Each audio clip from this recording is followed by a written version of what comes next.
Injuries, injuries, injuries, and they just keep on coming. It's like no matter what we do, we find ways that our players get injured. I tell you what, we got some updates on some of the injuries due to some of the players on this team. We're going to break that down. We're going to talk about the franchise tag. Will the 49ers use the franchise tag? And we're going to look at some options at the quarterback position right here on the Wayne Breezy Show. Stick around.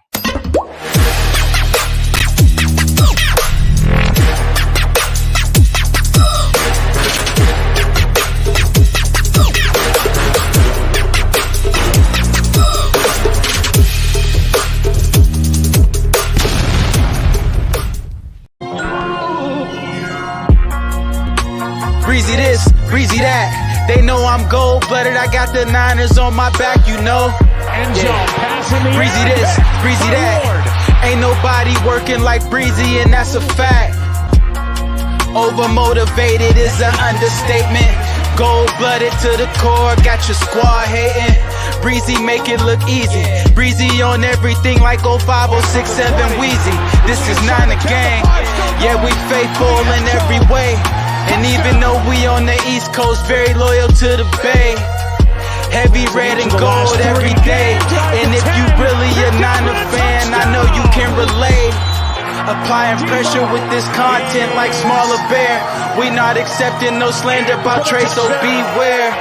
I stay in exclusively Niner hats. And I always tell the truth, it's exclusively Niner facts. Breezy this, breezy that. They know I'm gold-blooded. I got the Niners on my back, you know. Yeah. Breezy this. What's going on, faithful? It's your boy Breezy. Breezy this, breezy that. We're back, man. It's Wednesday. Shout out to everybody out there, man. Thanks for tuning in. We got Facebook in the building, YouTube's in the building, Twitch is in the building. Twitter's probably in the building too. Shout out to everybody out there. Shout out to Flow Right Plumbing Services. My man Andy's in the building. Sup, Breezy and Niner fam. Welcome to being the first as the show started. Now, listen, YouTube be doing some different things. Sometimes you guys, the show gets posted earlier. You'll post a comment and it just goes away into the YouTube verse. I'm sorry. So if you were first in here, it's not here. I'm just going with who I see first. So shout out to you. Collie's in the building. Christy Marie, what's going on? Uncle Scott, what's good, baby? What's going on, family? Miss Jacqueline Knox with the super chat contribution, the first. All right. She says, my super chat always vanishes. That's it. That's all. I just had a football lesson and I learned a lot. I'm happy. Face. Love you, face. What you call that face? I don't know. Hey, y'all. What's going on, Miss Knox? Hey, I tell you what. If you're going to do super chat contributions, just wait till the show starts. That way, you know for sure it'll get read on air and it'll pop up. What's going on, D? What's going on, man? I hope you're feeling good, baby, out there. Tony Montana's in the building. What's going on, everybody? It's really good to be here. Jerome's in the house. What's going on, fam? Shout out to all the members of the channel. I appreciate your monthly contributions, and they definitely go a long way. They help produce the show. They help me get things that I need for the show. So thank you so much. And if you want to become a member of the channel, you really love what you see, first, I need you to do these things, right? Number one, hit the like button. That's the first thing. Second thing, make sure you're subscribed to the channel. So if you're new, hit the subscribe button, right? Now, I know these aren't in order. It's all good. And then the third thing I need for you to do, if you really love what you see, all right, if you really love it, join and become a member. I promise the perks will take care of the membership itself. All right, youtube.com/Wayne Breezy. If you're listening to the podcast, make sure you check it out. Apple Podcasts, Spotify Podcasts as well. Don't forget to leave a comment and a 5-star review. All right. And for those that like exclusive content, stuff you can't get for free, all right, go ahead and check out the Patreon, www.patreon.com/Wayne Breezy. I did my Monday mock draft over there. And if you didn't get a chance to see it, check it out. And I kind of go into depth and I break down some of the players, and I'll do more extensive breakdowns on players as we get closer to the draft. So if you want that content, it's going to be right there exclusive on the Patreon. Don't forget the Breezy This, Breezy That episodes on there, and plenty of other exclusive content. So make sure you guys go ahead and check it out. Don't forget to follow on Twitch. And if you want to subscribe on Twitch, you can as well. And then don't forget to follow and join the Facebook group. All right. and Instagram group. It's the same thing. It's at the Wayne Breezy. All right. Those are growing very well. The website is there below, www.twben.com. And I got to remove my microphone so you guys can see the fresh apparel. Let me remove that too. So you can see the Wayne Breezy hoodies are in, man, and they feel butter soft, like the butter churn style soft. I'm telling you, they feel real good. This is the XL, and it's a little big. You know what I'm saying? And it feels good, right? So it feels good. You got a little room. So if you're XL, you have a little room in it. If you like it closer, tight fit to the body, go ahead and order you a large. They do fit. I would say kind of like true to size. I am working out, so it's good to have the XL like a little bit baggy on me, but it feels really good, man. You can go to www.twben.com/shop. And I just want to show you, like, here are some of the ways they come. It's the black joint. All right. And see, they come in the nice packaging. You can check out the labels. These are official. Shout out to my man Ty. Ty is the man. He is the one behind the scenes taking care of all the apparel. So shout out to my man Ty. Appreciate you guys. All right. And for the latest in 49ers news, go to 49ers webzone.com. I'm working to put out an article a day. So if you want to read and comment on some articles that I'm posting out there, make sure you go ahead and check it out. Shout out to Jacqueline. She says, I ordered 2 Wayne Breezy shirts. They're so soft. Y'all better go shop. Period. Period. That's it. Whenever she says period, just listen to the period. It's really dope. You know what I'm saying? What's going on? Coach Cruz is in the building. Ty is in the building. I see you guys. I'm just coming back. Listen, not much to talk about, but I can tell you right now what we will talk about today, all right, is going to be on point because we got to get down to the nitty-gritty of some things. When I do shows, people think I'm part of the conspiracy theory, and I'm not. I'm very optimistic, and I pose questions just in case certain scenarios don't pan out the way you think. All right. Now, we'll get to that. Let's start with the yesterday the franchise tag and transition tag was released. So let's start with that. Let's get to that, the franchise tag. All right. So I want you guys to see the prices for some of these positions. Now, how they work, all right, super simple. Like quarterbacks, 32 million, linebackers, 20, receivers, almost 19.7. Defensive ends 19.7, tackles 18.9, offensive linemen 18.2, cornerbacks 18.1, safeties 14.4, tight ends 11.3, running backs 10 mil, special teams like your kickers and your punters and things like that, $5.3 million. And also to the right are your tenders. All right. If you were first, if it's a first round tender, if it's a second round tender, if it's things like that, you know what I'm saying? Yo, this is really dope, right? Because I'm saying to myself, the last time the 49ers used the franchise tag. Oh, so when you wash the shirts, I gotta answer this real quickly because this guy was actually here first. What's going on in Cali, boy? When you wash the shirts, there are washing instructions inside of the shirts. Oh, Ty, we got to get on this. So hats and varsity jackets for the spring, and the baseball jackets too, and then the hats. That's what we'll be working on right now, Symmetry. So I promise you, we'll get to that. But there will be washing instructions inside the packaging, and it'll tell you how to wash and how to handle the stuff with care. You got to take care of your clothes. But the last player that was tagged, believe it or not, was kicker Robbie Gould in 2019, and this was before they got him a deal done. Conrad. So he was the last player tagged, and then they worked out that it was a 3-year deal because he's been here since, and now he's a free agent. And the 49ers currently don't have a kicker. They don't have a kicker. Uncle Scott says Gold was the last franchise tag. This is interesting because I'm curious. Dion, check your Twitter. I'm curious to know, will the 49ers use the tag again to work out another 3-year deal with Robbie Gould? So if they let me go back to the graphic so you guys can see it's 5.3 million, I believe. It's 5.3 million, almost 5.4 million if you like to round it up. I'm a round off of a guy, right? So 5.4. So if they do sign him and Robbie plays for 1 year, he's going to get $5.4 million. Now, what I'm going to do on the Patreon, I'll break down tags and what they mean. But there are two types of tags. They're non-exclusive, and then there's exclusive tags. All right, and it just deals with like the difference and the average of you know salaries on players. So the exclusive is the top 5 average salaries from the April where they got their contract, right? And so that's the exclusive franchise tag, and then the non-exclusive is dealing with just a whole different ball game. It's like top 5. Hold on, let me see if I got it in my notes. Top 5, like do do do do do do do do. The non-exclusive tags deals with the average of the top. Oh, the cap hits.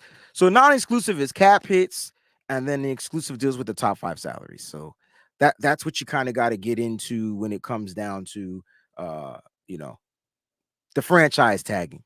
They got to look at the who's the highest paid kicker. Let me look that up. Who's the highest paid kicker? I want to keep this screen open because I have some 49er salary cap things to talk about. But who is the highest paid kicker? Is it the kicker from Baltimore? Possibly. Let's go to NFL. Let's go to positional payrolls. And I want to see who's the highest kicker in the league. And the highest kicker in the league, oh no, I think goes to the Saints kicker. That's because they have 2 players. So I'm looking at this cap situation. I kind of see like what it means as far as the cap hit. So that would be that non-exclusive tag. But um Tucker from Baltimore, the Ravens, he's getting 5.9 million. Hmm. Interesting. Eagles kicker would be 3rd. The Texans 4th. Steelers 5th. No, and yeah, ooh, wow. All right, so like that's where your average comes in. Justin Tucker is one bad mother. He is Tucker for sure. So he's not though. So the Saints actually per cap, the Saints are paying the most for kickers. They have 2 kickers on their team, but Justin Tucker is solo. He is the highest paid kicker in the league. All right, so yeah, he's the highest paid kicker in the league. So that's kind of like what it comes down to. Will the 49ers use the franchise tag on a player this year? If you guys think that they're going to use it on a player, who would that player be? Now, the deadline is March 7th of 2023. I'm going with the kicker. There's a possibility. Should the 49ers use the franchise tag on Jimmy Ward? Interesting news about Jimmy Ward's contract that I just kind of happened to research. Now, Jimmy Ward is a free agent. All right. That number for the safety, I believe there's going to be a couple of safeties franchise tagged. I believe Jesse Bates will probably get tagged from Cincinnati. I think word on the street is that CGJ, Chauncey Gardner Johnson, is going to get tagged from Philadelphia. Okay. Boom. Right. 2 tags, safeties, 14 million, 14 point something million dollars. Should the 49ers do that with Jimmy Ward? Good question. It's a great question. They here's the interesting thing. Let me explain to you, Jimmy. I wrote an article for WebZone. I'm not sure if it's published yet, but I talked a little bit about what the 49ers did. And when I think about the San Francisco 49ers, I'm saying to myself, the article is titled, "Did the 49ers help Jimmy Ward?" And I'm saying, yo, they forced him to play cornerback. Let's go back to these numbers. Hold up, because everybody's saying that they would, and I love it because I know I would. I definitely would. Let me go back to the numbers. Look at the numbers for the wide receivers. For the cornerbacks at 18.1, and then look at the number for the safety at 14.4. It's almost a $4 million difference, right? The 49ers made Jimmy Ward a cornerback in 2023. So did the 49ers actually help Jimmy Ward in getting paid? It's a possibility because now Jimmy Ward, if he's smart, could negotiate with his agent and say, hey, agent, I play corner. It doesn't matter if it's nickel. It doesn't matter if it's outside corner. I mean, it'll fluctuate a little bit. But if he was tagged at that number, they might have to tag him as a cornerback because that's what he played last year. So the 49ers might not even be able to tag him as a safety. It's so crazy, like how this stuff works out. So if anything, he might actually get helped. And if I'm Jimmy Ward, I know he wants to play safety, but it looks like he'll get more money as a cornerback in the NFL, as a corner in the NFL. So that might be interesting for Jimmy. Keep on the lookout for that. Now these players will become free agents March 13th. They'll no longer be on the books, except for Jimmy Ward. Did you guys know that Jimmy Ward has a dead cat hit, which means that the San Francisco 49ers are going to have to pay him $6.4 million in 2023. This is, I wonder if they do try to find a way to keep him on the roster, though. So that way they're not just paying him $6 million. The 49ers have two players that they're paying money to that won't be on the, well, they have 15 players, but two players that are taking up a lot of the dead cap money. So if you guys don't understand what dead cap money is money that you owe to players when they're no longer with you. Okay, so if you let them go, if you did this, you did that, it goes into the dead cap. And that's the 49ers.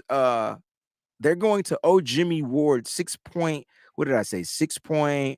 Almost 6.4 million. D Ford is going to get 8.2 million.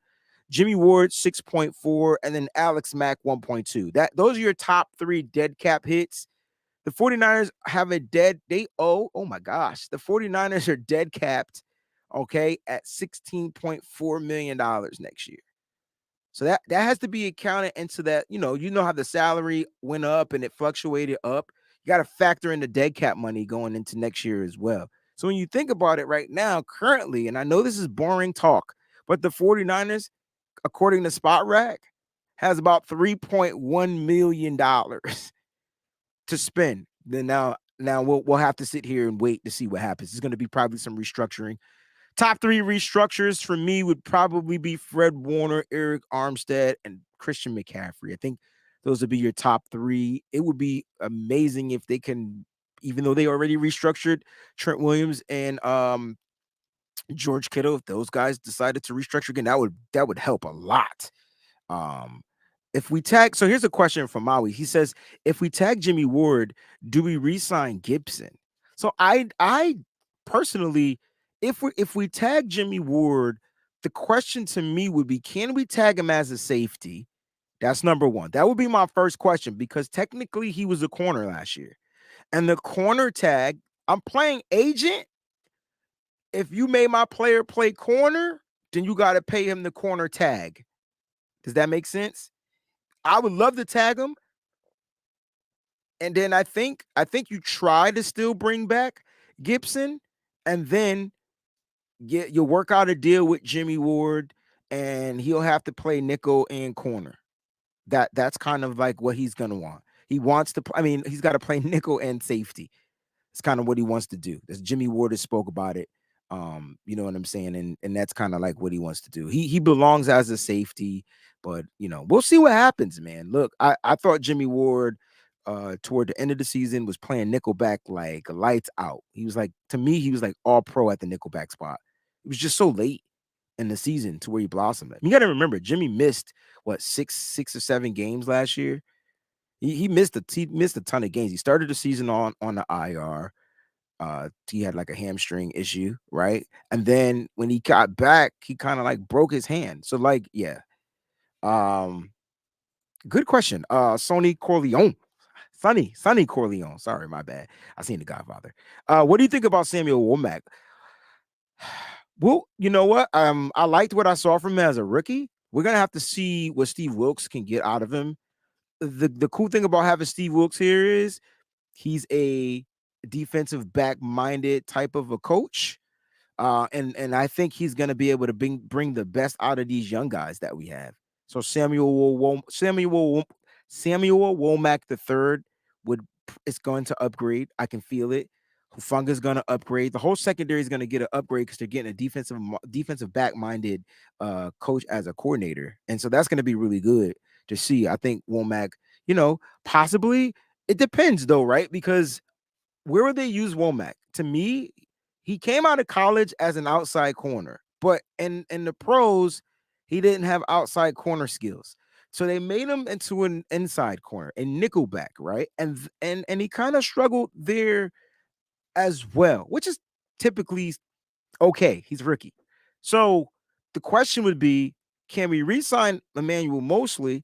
And if they re-sign Emmanuel Mosley, then you can put Diamador Lenore at the nickel spot and then let these two go back and forth at your nickel. That's kind of what I would like to think, you know? So we're going to see.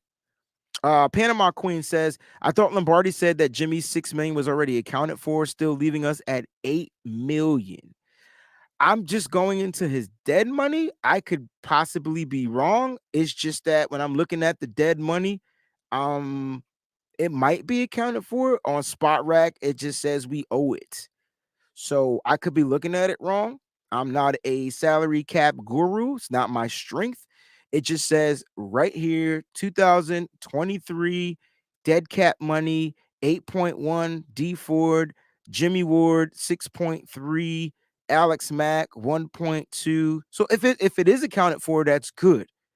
Then the 49ers subtract 6 million and then they're at 10 million in dead cap. So that'd be great. That'd be great.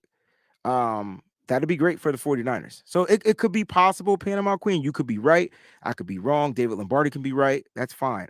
I just don't know if maybe the site's not updated. I don't know. Maybe I'll check over the cap next and see if they kind of like, cross parallel them and see what happens. But that's what I would do. I would bring back Manuel Mosley and then let Diamador Lenore continue to grow. And then if anything was to happen, Diamador Lenore could go to the number 2 just like that. And then all of a sudden you can plug in Samuel Womack. I think Samuel Womack year 2 would have a better understanding because look what Hufanga did. And I'm not comparing him to Talanoa Hufanga, but the game slowed down a lot for them. The game slowed down a lot for him. I like what Symmetry said too. Wilkes will find another nickel, whether it's Lenore, Mosley, or Womack, or a free agent. I'm going to start looking into some free agent guys that can play nickel. That's why I really wanted the 49ers to find a way to sign Chauncey Gardner-Johnson, because at the end of the day, he could do he's a safety, but he'll play wherever you tell him. There's no ifs, ands, or buts. You say play nickel, he plays nickel. Not taking a shot at anybody, but that's just what it is. So that's the deal with the franchise tag. If the 49ers choose to use the franchise tag, they have to do it by March 7th. All right. 4 p.m. Eastern Standard Time, too, by the way.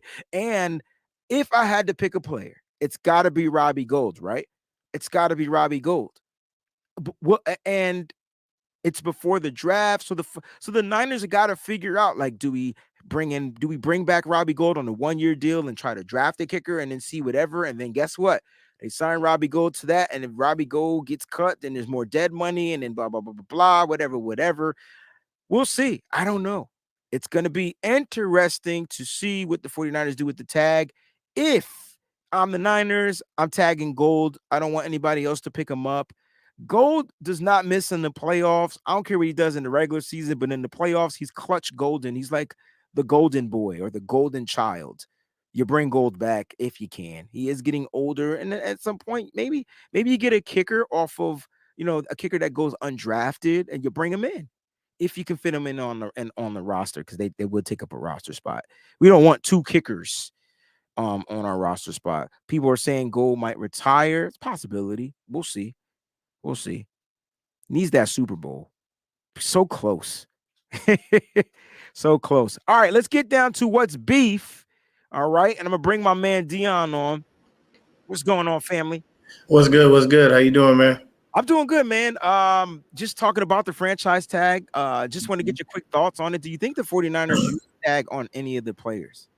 Honestly, I don't. I like your idea of franchise tagging Robbie Gould, but the issue is, we don't know where his mind is at. We don't know if he wants to retire, if he even wants to continue playing. What's going on, Ty? Everybody always just call me light skinned, man. It's all love. It's all love. Honestly, I said this, and it's a long shot, but if we need a kicker and you want a guy who knows how to kick and you're 100% sure this dude knows how to kick. There's a guy out there on YouTube by the name of Destroying. He can kick.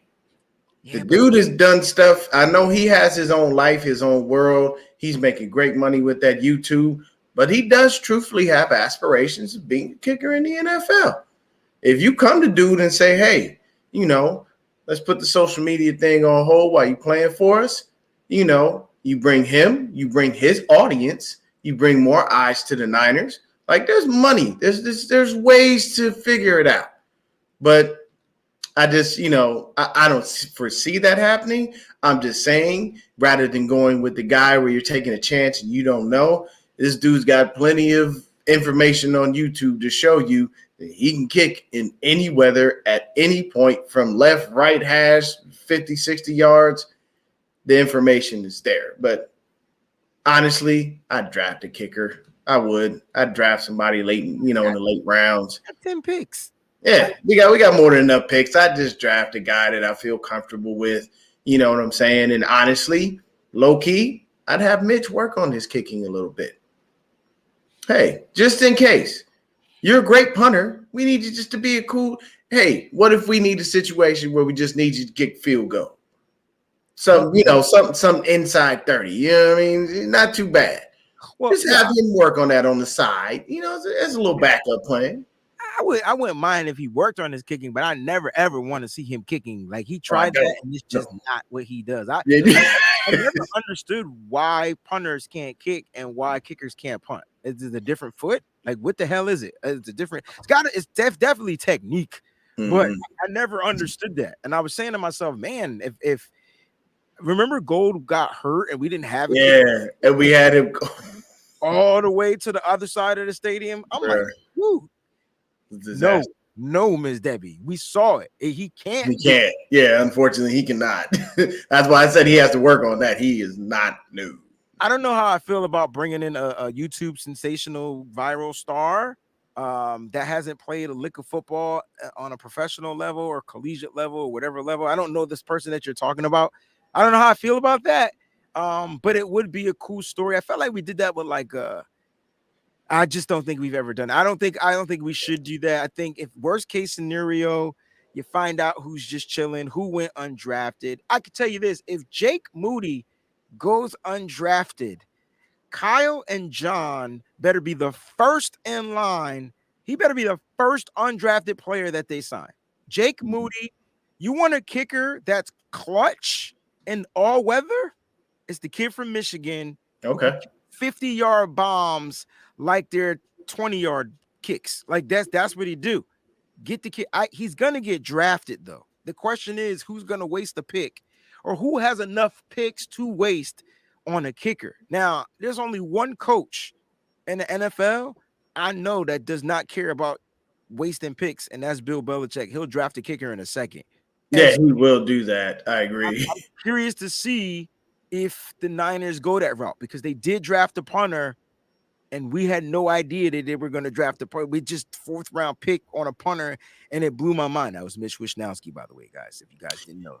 Yeah, we did. That definitely blew my mind when it happened. We got a little bit of a hater in the chat here, Mr. Rodriguez. Ooh. Yeah, I believe he's a Seahawks fan. He's a Dolphins fan. Yeah. Oh, okay. Yeah, he just basically saying we won't sniff a playoff berth. He's still sour that the 49ers whipped that ass. I was gonna say, like, we most likely beat the brakes off of you and you're upset. It's okay to come in here and complain. Of course it is. We accept all complaining. Just keep it kosher. All right, just keep it kosher. Hey, D, I wanna jump to the beef that's going on right now on Instagram between Juwan Jennings and Tariq Woolen, cornerback.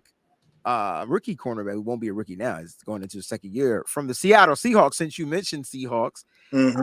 And did you get a chance to see what was said? I did not. I'm curious to know what's going on. So I don't know who said what first, but here it is.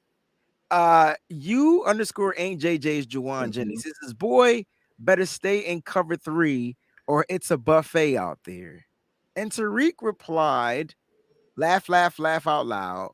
Bro, you're the only wide receiver that talk.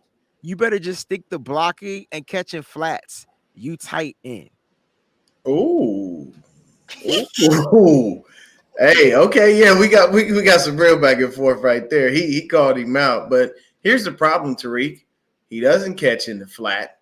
He's not a tight end. I've seen him catch over the middle, Dion. Have you seen him catch over the middle? I've thought him. God, just about to say that. I seen him catch over the middle, and we call him third and Juwan for a reason because he gets first down and they don't be in flat. So how is it, Tariq, Mr. Tariq Woolen? How is it that all he does is catch passes in the flats if he's getting first downs? Also, you don't want him out there blocking because he's going to block you into next year. Have you seen this guy block? It's unfortunate for whoever he has to block. Also, Mr. Jennings knows how to pull a Dennis Rodman and get in here and make you do something to get a penalty, which will take your free 15 yards. So while you're saying that he only does this, we watch the games. We know you're in division. You should know better than to make a comment like that, knowing that all of your information is incorrect. So I'm going to do my due diligence and check while you're talking. I'm going to check the stats of the 49ers in 2022 when they played the Seahawks. Let's go to the first game. Actually, that's not the first game. So let me get to this first game. Regular season. That was the first game. What am I talking about? Let's go to the first game, and then we'll go to I just want to see what remember we were doing our shows, and I kept saying this is the one person you want to watch out for because I think he led the league in interceptions. Well, I'm looking at Tariq Woolen. The first game 49ers won 27-7. He had, I can't believe we're talking about stats from the season. I thought we were done with this, but when Tariq pulls out and says dumb stuff, 3 tackles, and that was it. 3 tackles. I don't have his targets. I'm not going into that. I just want to see what he did. Let me show what Juwan Jennings did. Juwan Jennings in that first game had a catch for 4 yards. 2 targets, 1 catch, 4 yards. All right, that's the first game. Let's go to the next game. That was a 27-7 beatdown. 27-7 beatdown. So let me get to that game real quick. All right, and here we go. And I just want to see what Juwan Jennings and Tariq Woolen did in that game. Now, Tariq usually isn't covering that the guy ever in the slot. That's not his thing. He's usually covering the number 1 guy. Jennings, wait a minute. Is that 1 catch, 4 yards? Yeah. No, that's the one I just did. Oh, 27-7 was the one I just did. Let me go back. This is a different one. Hold on. Let me go to the first one. That might have been that was the first one. Let me go to the second one where we beat them 21-13. That was the Brock Purdy game. All right. That was the Brock Purdy game. All right. So Juwan Jennings, 3 catches, 31 yards. Longest was 12, 5 targets. So that means he only had he either had a drop or just missed target. And again, when I'm looking at Tariq Woolen's, I don't even think there he is. 3 tackles. 2 of them were solo tackles. All right. So I'm not getting the flat situation. I'm not understanding that he's a tight end in the flat type of thing. The beatdown was 41-23 in the playoffs where it mattered the most. And I think this is what we want. So Tariq Woolen, and I'm putting this out there to say that he was just a non-factor. So Tariq Woolen averaged 3 tackles in all 3 games. He had 1 pass defense in the playoff game. And 1 pass, I'm looking at, is it the pass defense or a deflection? No, pass defense, deflection. It's literally the same thing. Okay, so it was a PD, but that's a deflection. So he had a deflection. All right, but what did our boy Juwan Jennings do in that game? 2 catches on 5 targets for 41 yards. If his long pause was a 33-yarder, that ain't flat. I mean, it's just to me, it's very simple. You got to know what you're talking about when you're talking you smack. Just I mean, I like the back and forth. It's cool. I'm one that's all for it. I like it. The banter. I mean, heck, when I used to play basketball, at the gym and whatnot, that was my cardio because I hated the treadmill. So I would go out there and I'd play. I know I ain't great at basketball. I'm all right. I can drop you a dime. My defense is solid. My offense is trash. I'm just being honest. Mhm. I'll cherry pick, get you an easy layup, but I would go in there, and that's what I would do. I would be cool. Yeah. Hey, man, we on the court. Somebody be like, oh, man, I'm about to cross you up. Yeah, go ahead. You know what I'm saying? I come back, do something. Like, I'm all right with the banter. That's fine.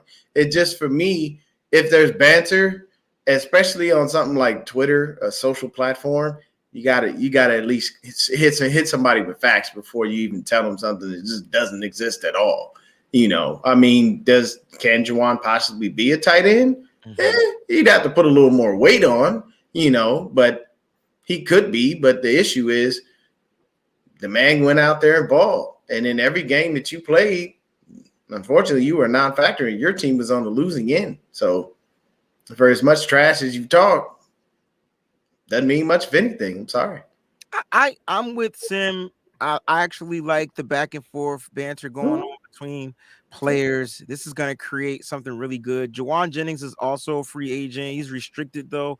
So 9 times out of 10, the 49ers will be able to bring him back. I think he's going to end up playing for like less than $1 million this year, just due to the way his contract situation has been working out. They'll bring him back for 1 more year. He'll be in his contract year, and I guarantee you he'll do if he continues to take the strides and get better at the intangible things, you know, just making sure you secure the catch, making sure you do that. I mean, he is third in Juwan, no doubt, but I want him to be first in Juwan, second Juwan. Like whenever they put these 3 wideouts on the field, I want him to continue to be a force. I don't actually disagree with using him as a split end, not a tight end, but more like a split end. I wouldn't disagree with that. I actually like that idea because maybe they can get what they were trying to get from Jordan Matthews, who's also a wide receiver trying to bulk up to be a tight end. Maybe they could get that out of Juwan Jennings. He's more physical. He is taller.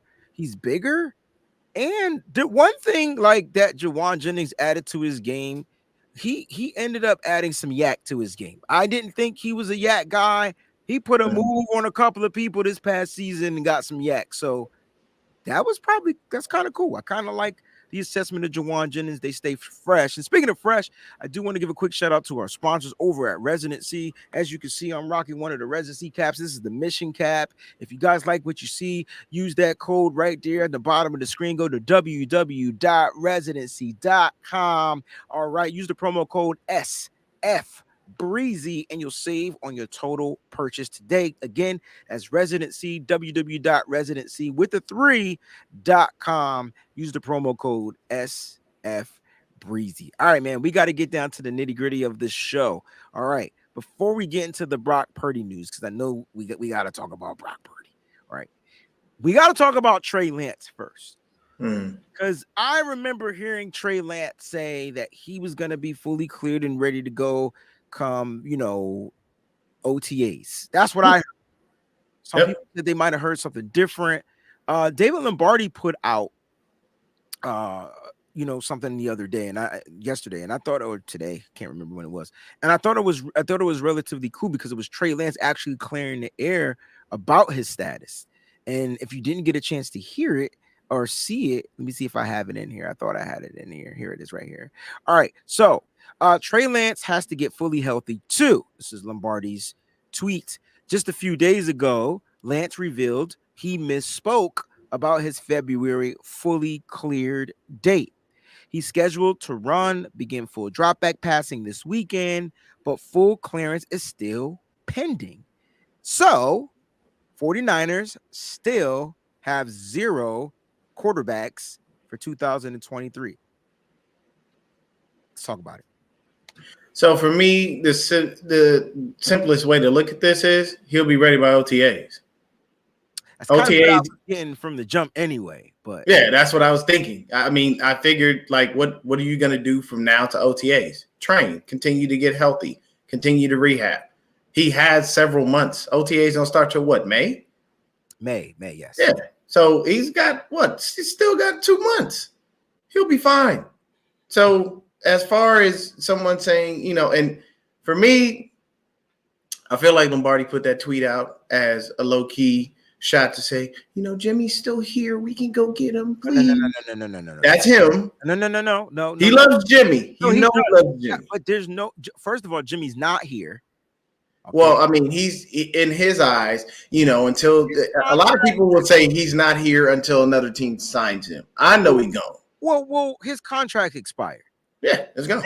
And though he's so Jimmy's not in the building, No. and his contract is about to be voided out, right? His contract's going to expire come March 13th, 14th. Yeah, I believe so. Right. So technically, he's not here now.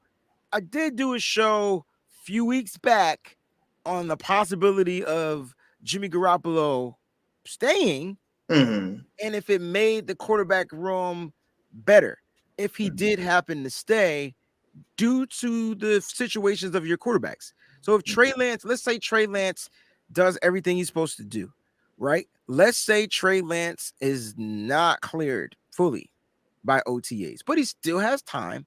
Somebody's got to be quarterback, because the news that we're about to talk about right now is Brock Purdy.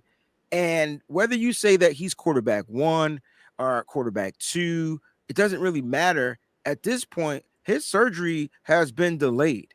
The update on Brock Purdy from Tom Pelissero says that his surgery is delayed.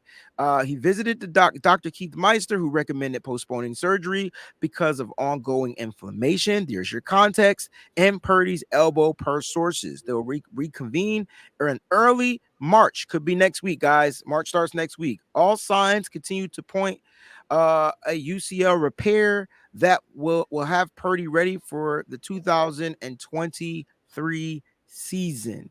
Now, I don't know about you, but this sounds like a bunch of fluff, because you're talking about a quarterback and his throwing elbow and being ready for the 2023 season. But pay attention to the wording, because he possibly will be ready for 2023, but he won't be ready to start in 2023. Is that what you got from this?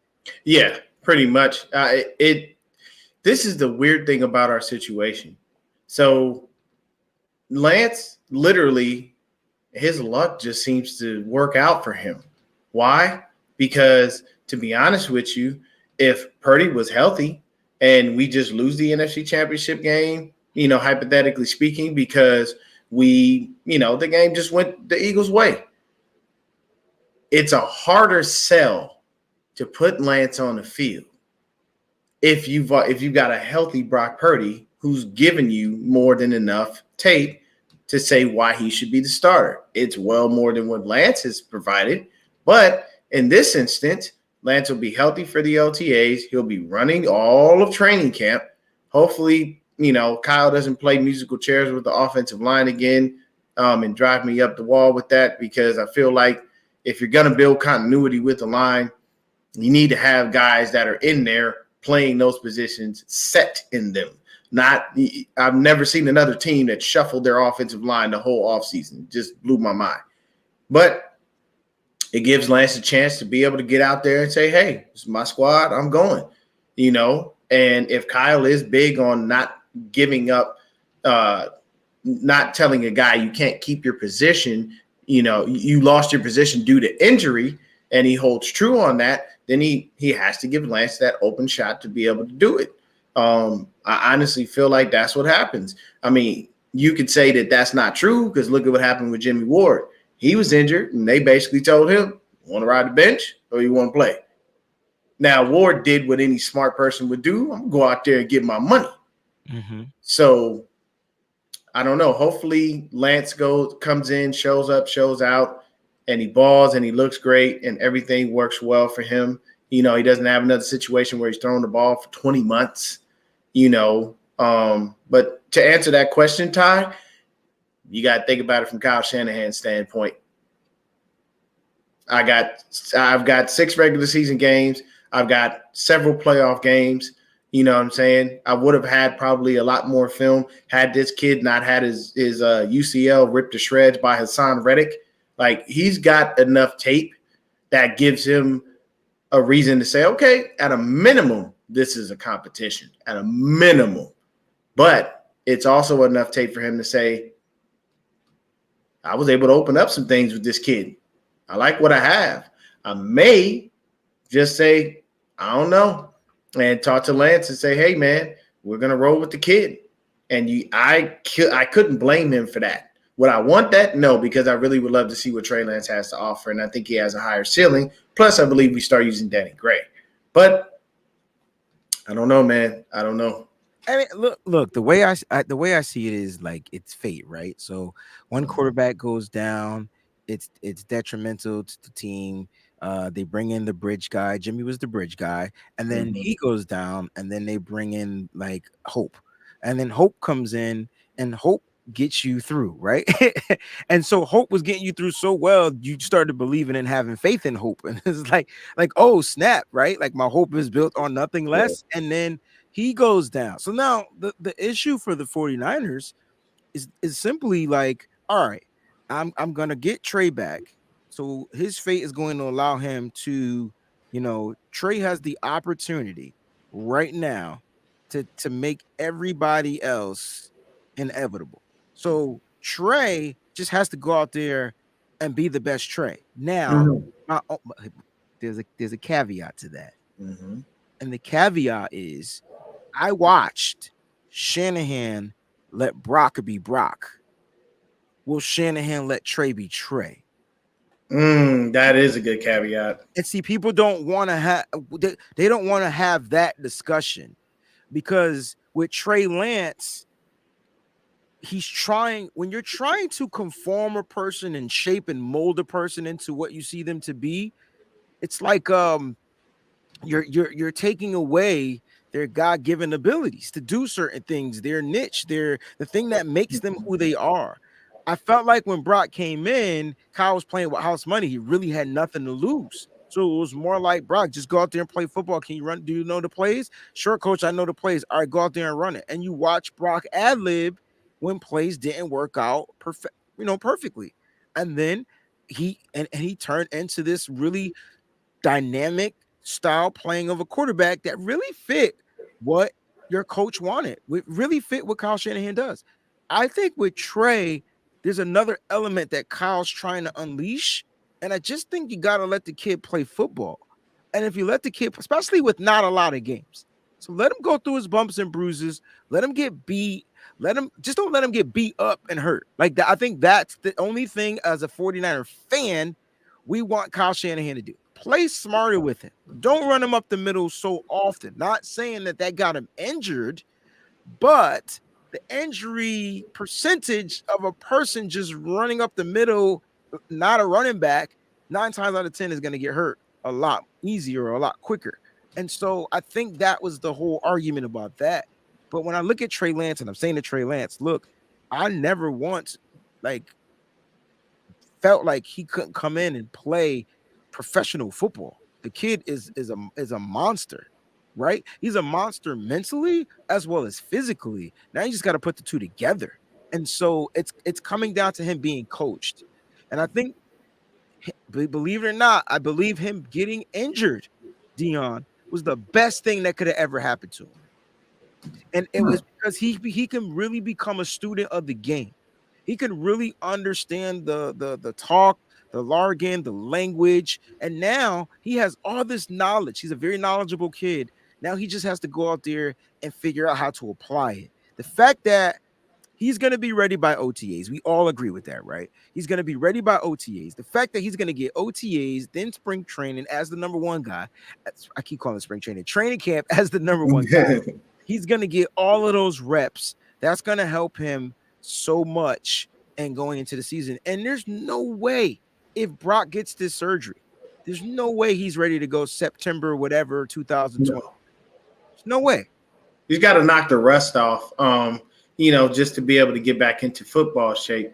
Here's my idea for the quarterback room. You sign a vet that can continue to help Greasy, just kind of teach these guys. You inform that vet ahead of time. You're here as a backup plan, bro. Don't expect yourself to be out there starting. That's not the case.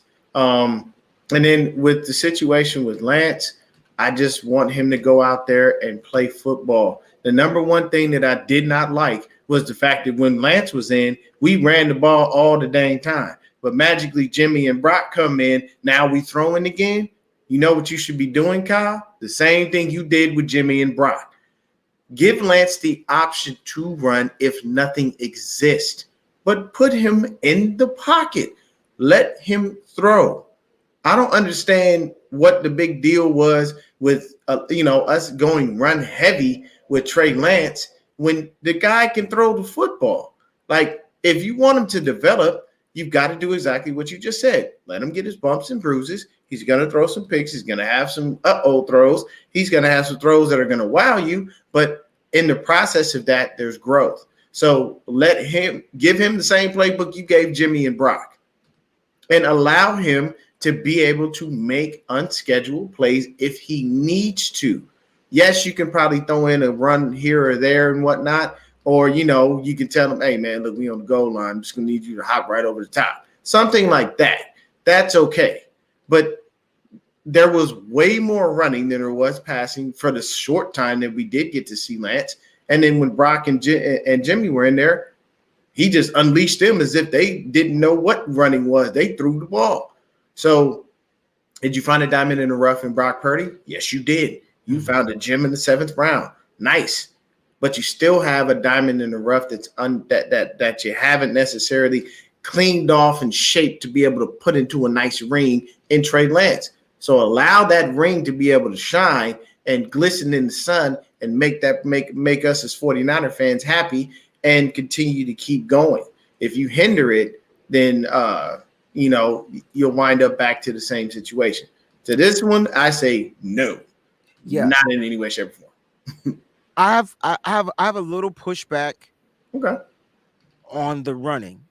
So with Trey Lance, it's an option, and it's something that Kyle Shanahan has been wanting because it's forcing defenses to play more honest. Okay. And so that's that 11-on-11 football. And so, when you have a running quarterback, you're not stacking the box, because if you leave him on a one-on-one, that quarterback can take off. The next thing you know, everybody downfield is 30, 40 yards. It's just a lot. It's just more honest football. And I think with the types of runs, I don't think Trey Lance is advanced in running the read option. I just don't think that's his thing.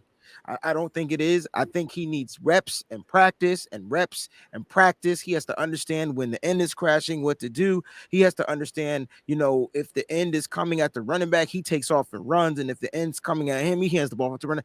Like, I don't think he grasped that concept. They rarely ran that ever in his career. He's more of a play action, drop back, fake the handoff, get the ball down to the field, right? And that's him. That's who he is. That's why I say, well, Kyle, let him be Kyle. That's all I'm asking. So Kyle needs to do a better job, in my opinion, at catering the playbook to the strengths of his quarterbacks. So yeah, I want Trey to be able to throw these short passes and these darts and down the field and the intermediate routes and the check downs. He has to be able to do all that. He has to check off all the boxes, no doubt. You're an NFL quarterback. You got to do it all. But why not work on what he's strong at now and then continue to throw some of that in there? And so I think with him, what we were seeing was the defense has to account for Trey running, which means that they can't stack this box, which means now it opens up lanes for my running backs, because if Trey's back there and you got running backs back there, Trey might be the runner, but it might not be the runner. Who's going to be the runner? We can't stack the box. So it allows your running game and it sets up plays to pass. So I think there's a lot to it. It's just that he got hurt. Yeah. It's the only thing that was bad about the situation. He's got hurt on a 3-yard gain because a big guy just landed on him as he was going backwards. It was very, very, very tough to watch. Mm-hmm. Alberto Soto asked a question. Quick question. Just want to throw it out there, Bree. Would you guys give up Trey and Purdy, 2 hurt quarterbacks, for another hurt quarterback? I just want to... And Lamar Jackson, again, just throwing it out there. Love the bang bangs. That is my symbol. If you do anything I do on Twitter, I use the bang bangs, the exclamation points. I would say no for me. And the reason being is because Lamar needs a new deal. And we just got away from paying a guy, technically any money. And we've got 2 quarterbacks who are dirt cheap, who definitely can produce and still take this team where we need to go. So as far as that goes, we do not have the money nor the cap space, and we have other priorities. So with that, I would say no. And then at the same time, do I like Lamar? I don't think he would fit Kyle Shanahan's system. I truthfully don't. He does have a big arm. He can throw. But the style he came from was basically what Kyle Kaepernick was running when he was here. It was who was the offensive coordinator? Greg Roman. So he's used to having, a bunch of tight ends and a fullback and a running back, and they're used to run heavy. And while Lamar is great at that, the injury, there's just things that I wouldn't foresee him being able to succeed here. There's just different things that we do. We are a run first team, but not in the way that Baltimore did it. So for me, that's a hard no. I would not. If there was no salary cap situations, I would have to think about it. I'm trying to win a Super Bowl. Okay. Do I want to win a Super Bowl with the former MVP, or do I want to win a Super Bowl? I ain't got to worry about paying them the money. Do I got to try to get one of these guys to come up? Can we win it with Brock? It looked like we could. Can we win it with Trey? We have no idea, right? Mm-hmm. Can we win it with Lamar? We still don't know, but I would like my chances in saying that, hey, he would be the most versatile quarterback that we've had. He'll be elusive. He'll be able to run. He'll be able to do all the things that Kyle Shanahan wanted. He's just small, tiny, and can get hurt. So he gets injured a lot too. So I don't know. I don't know. But if there was no money involved, I may just do it, get me a Super Bowl, and then whatever happens after that happens. You got to break the team up. We've been there before. Like free agency happens after you win the Super Bowl. Players want to get paid, and they got to go get their money elsewhere to get their money. Yeah. But if we win a Super Bowl, I don't give a care. Like the goal is to win a Super Bowl. Yes. So we got to figure out how we're going to do that. We already know we got to start with the offensive line. Not to stick on the Trey and the Brock Purdy talk, but the only reason why I brought it up is because Brock Purdy surgery has been delayed, and Trey Lance is going to get the opportunity. I would say the full opportunity to take this team by the realms and make it his. He's going to get that full opportunity.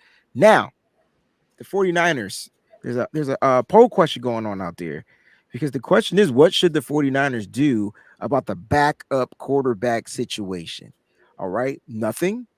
Let these kids come in. Brock's going to get healthy at some point throughout the season. Just roll with two quarterbacks.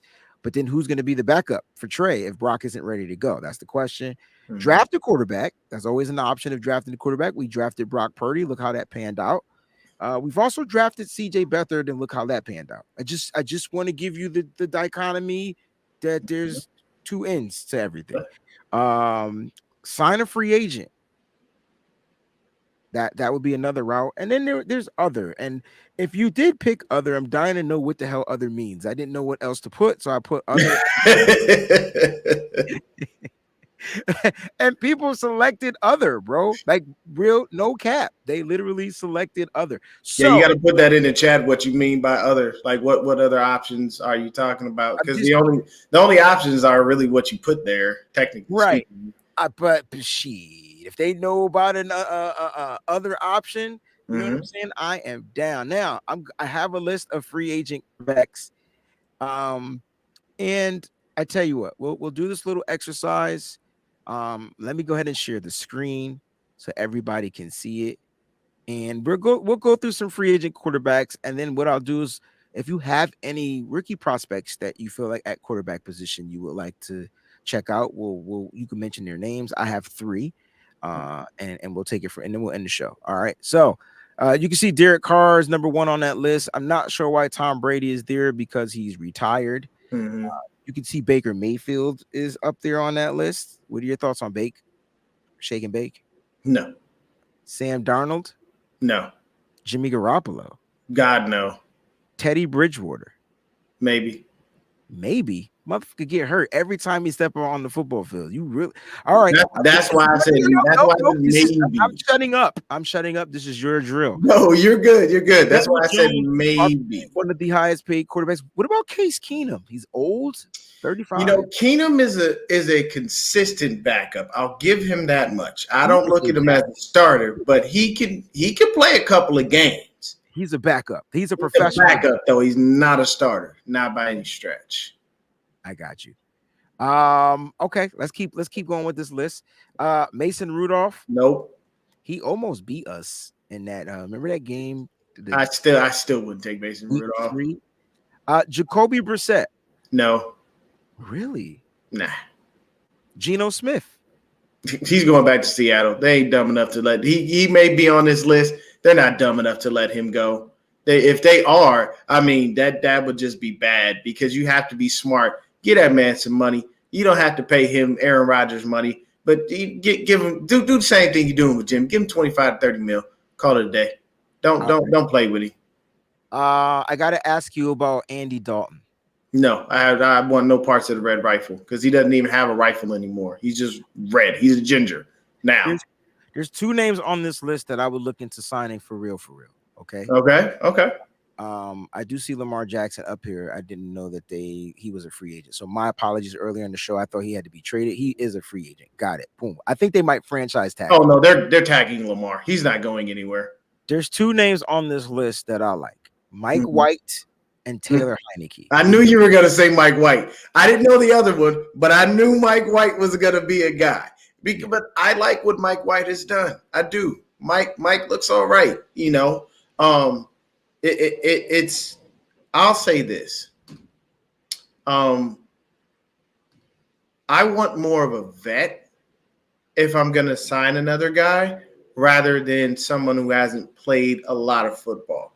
The reason being is I want him to be able to teach these guys things that they don't know. They're still growing, and you can always expand, and there's always room for improvement. So I would like a vet rather than a Mike White because Mike White's going to be almost on the same level that these guys are on. And if you look at it, to be honest with you, Purdy technically is better than Mike White because look what he just did.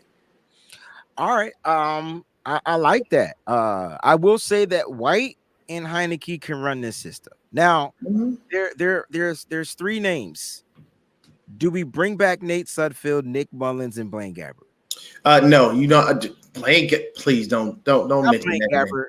Not Blaine Gabbert. Sorry, I didn't. But he's been a solid backup ever since. But not Blaine Gabbert. That's not who I meant. I meant CJ Beathard.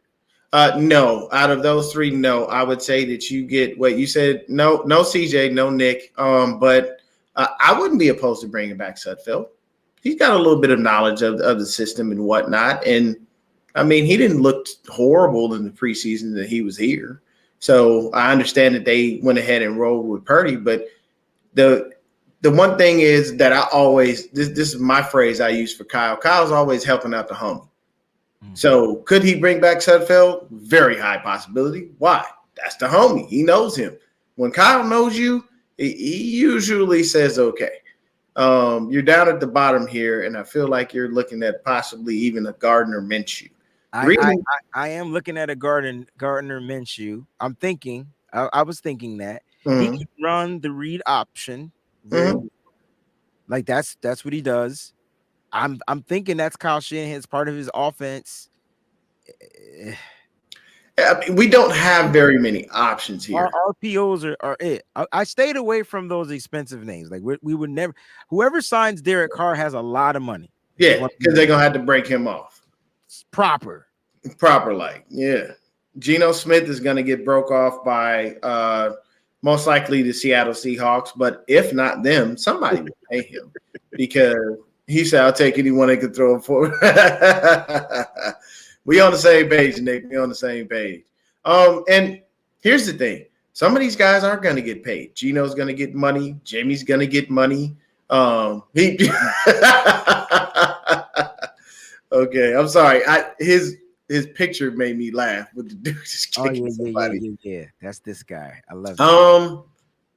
I don't know, man. It's a hard sell. I honestly, if we could get a vet, that'd be cool. But if we don't get a vet, bringing back Nate Sudfeld, possibly even bringing in a Mike White is okay because we have technically the vet in the building in Brian Griese. And he seems to have worked wonders with Jimmy Garoppolo. And he did a fantastic job with Brock Purdy because Brock is ready. You know, he was ready when he went out there. No, we all were pretty much in limbo as soon as we saw him step on the field. Like, bro, this is the last pick of the draft. We don't know. Hey, can't do any worse. There's nowhere to go but up. And when he played, it was like, okay. And then he kept winning, and it was like, all right, we'll take that. But we shall see what they do. I did hear at the press conference, of course, we all heard Kyle said that, he was comfortable with the guys he has in the building. And I think he's comfortable with knowing the timeline of possibly for Purdy to be ready. But you are going to have another guy in camp. So do you go out and snag a free agent, pay him a couple mil, or do you possibly draft someone? You said we had 10 picks earlier, right? 10 picks, bro. They could probably get somebody. And, Kyle, he's always looking at someone. I still am baffled by the fact that we drafted C.J. Beathard, not, the other two guys. That's what other meant, Thomas. Sorry. Trade. Oh, no, I wouldn't trade for Mariota. Nah. That's other. Yeah, that's other trade. Yeah, you're right. You're correct. I didn't think about it because I just feel like the 49ers, if they're trading anything, it'd be picks to move up. Yeah. But that's a good option, Thomas. I didn't want to overlook that. But trade that I don't like Mariota, guys. I'm not a fan either. Run. That's about it. Yeah. And I know he beat us, but check the rest of the teams that they played. I mean, Atlanta just wasn't good, and it just wasn't because of, they just no. I don't think Mariota would and just a quick point on him beating us. He only beat us because our offense had ineptitude for pretty much the latter part of the third quarter into the fourth quarter. That's literally the only reason he beat us. It started at the beginning when Jeff Wilson Jr. fumbles the ball and gives them a field to work with, and they score. It was just tough. I'm not a Tannehill fan, bro. No, like the most boring quarterback in the NFL. And he doesn't there's nothing about him that wows me. I feel like Tannehill has been riding the coattails of Derrick Henry mostly. He throws the ball here and there, but I tell you right now, if you ask A.J. Brown, how does he feel about Ryan Tannehill versus how he feels about Jalen Hurts, guarantee you he tells you Jalen Hurts is a better quarterback. I think when it comes to Jarrett Stidham, and I see a lot of people talking, I really think the Raiders bring him back. I think they do. Provided the Raiders with the spark. They took the number one defense into overtime. And I think that they find a way to get this guy back and get him acclimated to their whole system. Josh McDaniel, he had him in New England, and I think Stidham is going to be a Raider. I hate to say it. All right, before we go, let's talk about rookies. So that's another option. Now, the voting went to signing a free agent. So 63% of the voting out of 146 votes said sign a free agent quarterback, which means it's going to cost us some money. Now we can't draft a rookie, which will cost us less money. So it all depends on how the draft works, how free agency work. I know you want to bring in a veteran quarterback, or do we bring in somebody that could come in here and compete with these young guys? Do you keep the young competition going? And that's where the rookie comes in, because whether you believe it or not, if Brock Purdy literally, at the end of the day, even though he knew he was the third string guy, he was competing. He was letting Jimmy and Trey know, don't slip, because I'm coming. Yeah, I'm here. That's that young mentality that I'm talking about. Just understand my logic in this. So that's that young mentality. Yeah. Do you draft another young guy like that? Do you keep that hunger? It helps the team in many ways, right? It helps the team financially. Okay. And you get another quarterback late, 5th round, 3rd round, 7th round, 6th round, doesn't matter. 4th round, you get a quarterback, 4-year contract, and the later in the rounds you get them, the cheaper that contract's going to be. If they could come in here and compete, that might be pretty good. So let's talk about draft. Do you have a draft crush for a quarterback that realistically will fall to the 49ers at pick 99? Honestly, I don't. As of right now, I haven't really looked at the quarterbacks. I'm going to keep it a buck. I haven't looked at the quarterbacks like that. But what I can tell you is if we're looking for a guy that's going to fall to us, and you want someone that can throw the ball but can't sit back and learn and develop, who possibly would be available, I'm going to be a homer. Dorian Thompson-Robinson, DTR from UCLA. I think he goes higher. All right, so like these are my this is third round, fourth round, fifth round. Yeah, I honestly think he drops that far, and the reason this is my reason. I watch UCLA football. I've watched this guy for every year he's played. He needs the NFL to take the next step. Some guys take that next step in college. DTR did not. If you put him here with Greasy, with Shanahan, he can be perfect for that reason, and he's going to be cheap. Okay. Now, I'm just saying like that would be my idea, but I saw you put up some good prospects right there.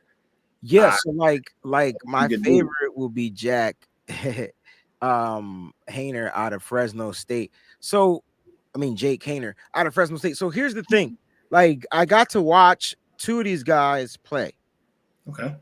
And live in color, right? I got to watch them practice all week and two of them play. Now Stetson Bennett was invited to the Senior Bowl, but obviously he turned it down for whatever reason, so he wasn't there.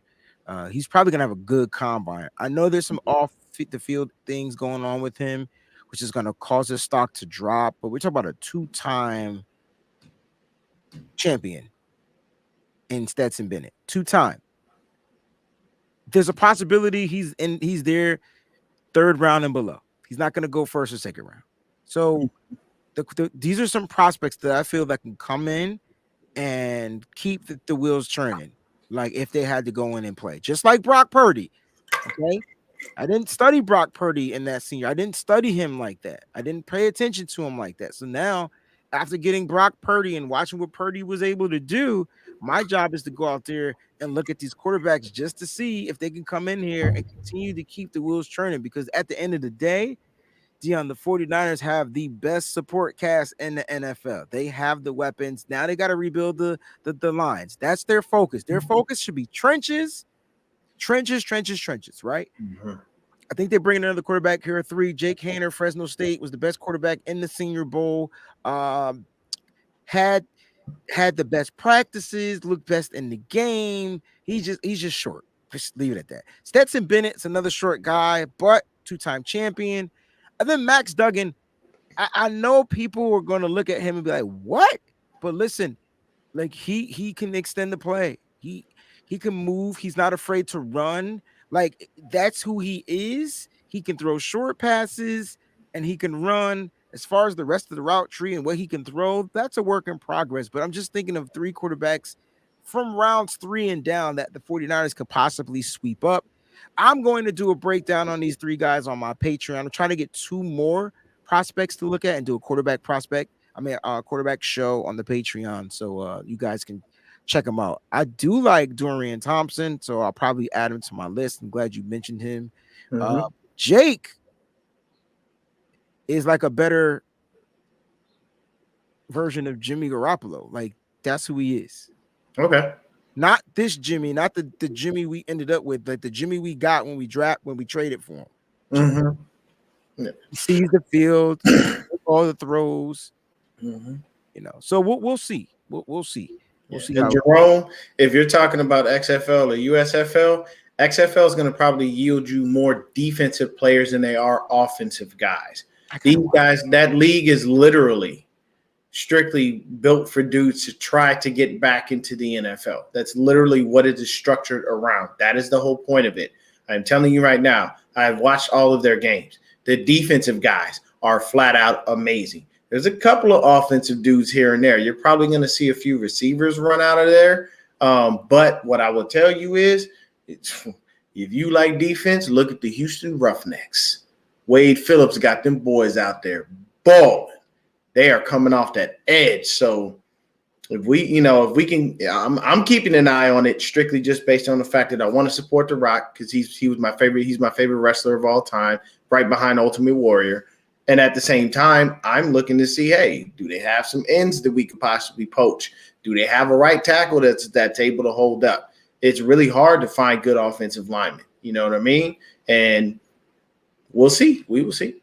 We will see. I tell you what, I'll check it out this weekend, Mhm. and I'll probably have something to talk about on Monday because I'm gonna find the team and I'm gonna try to be wowed by that team. You know what I'm saying? They do have football tomorrow, Thursday, yeah. Thursday. So yeah, if you have time, I know you. Breezy is the hardest working man on YouTube and in real life. That Breezy, like the Jamaicans on A Living Color, he got like 10 jobs. I got day job. Ah man, Dion, it was a pleasure having you on here, bro. Thanks for jumping in, man. I appreciate you, and you're welcome anytime, man. Of course, brothers. Nothing but love. Appreciate you. Have a good All one. right, man. Peace.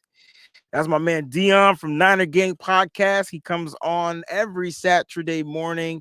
Make sure you check him out right here on the YouTube channel. Okay, YouTube channel. We got a super chat contribution, and we'll go ahead and end the show. Christy Marie's in the building. What's going on? Well, you've been in the building. We got our free run CMC shirt in the mail. Breezy, thanks so much. My son loves it.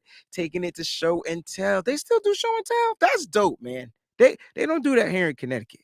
But that's dope that they do show and tell. Congratulations, man. Let nephew know. I'm glad he's able to rock the shirt, man. All right. Congratulations to the nephew. All right, man. It's been a fun show. All right. We'll be back tomorrow to be a special show. Make sure your alerts are set to on. I'm going to have a special guest. Jake Vogel will be on here. If you guys don't know who he is, he covers everything when it comes to football and draft prospects. We're going to talk about some prospects on tomorrow. We're going to have him on the show tomorrow afternoon. I don't have the designated time. I believe it's 1 p.m. Eastern Standard Time. Actually, I do have the time. What am I talking about? All right. So make sure you guys check it out. And then we got some more special guests coming on next week. So it's going to be really fun. Going to try to make the off season as entertaining, as fun as possible. So you're not just watching Breezy. You're going to get some information. Love y'all. Stay up. Stay faithful. Always keep it nitty gritty, y'all. Peace out. Thanks for watching.